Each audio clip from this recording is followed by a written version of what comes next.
I'm no author, yet I made $4,000 in royalties from just one book in 1 month on Amazon KDP. I replaced my 9-to-5 income by selling So this is the first time, as I understand it, in 4 decades that a company has tried to get an advanced reactor up and running as part of commercial power in the United States. So exactly what have you broken ground on in Wyoming? Well, we have a new reactor design that achieves even better safety through simplifying by not using water cooling. And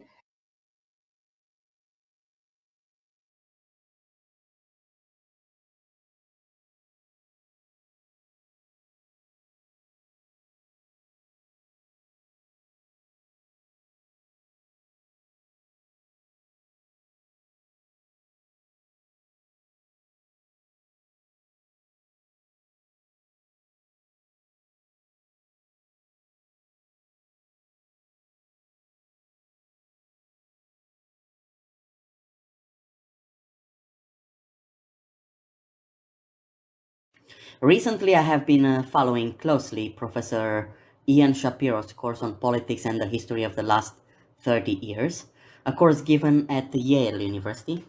Enjoyable lectures overall that helped me structure my ideas, though I do entertain the thought that the way most people think about politics these days is outdated, to say the least. Outdated by far. And I did come up with the thought of studying power from a structural perspective and laid down the following sketch on this issue. A. We are considering a pyramid structure which is pixelated. There exists one pixel at the very top of the pyramid, 2 or more pixels below it, and so on and so forth in a hierarchical fashion. That is the so-called board of the game, a pyramid. Connoisseurs may know that the all-seeing eye is in fact missing from the center of the pyramid, and that mistake is intentional. I do, however, apologize for the mistake in question. The rules may vary, and in some cases the objective of this one-player game is to color the entire pyramid from white to black, pixel by pixel, or the purpose may be to obtain some form of structural control over the pyramid in question such that any pixel can be colored in black if this is necessary. Notice this is working top-down in game theory, meaning we begin with a very abstract idea of the situation we want to model, and from that idea we proceed by adding the necessary elements of the game, tailoring the rules of the game last.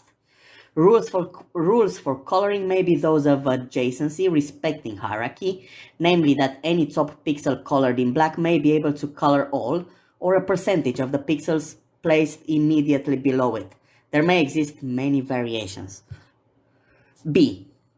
Now, of course, the obvious strategy is coloring the top pixel in the structure, and through adjacency, the entire structure shall eventually become black.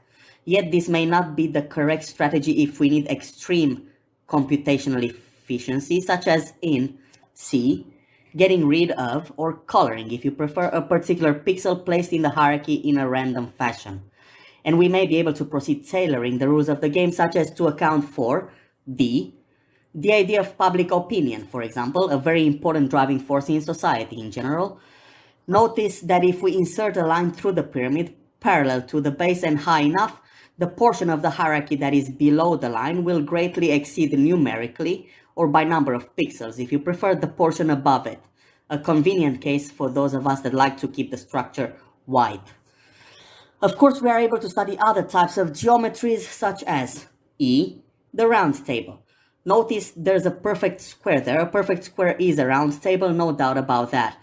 This particular scenario describes the idea of veto, or exclusive, or here, majority towards a policy. A very nice policy making setup, probably my favorite.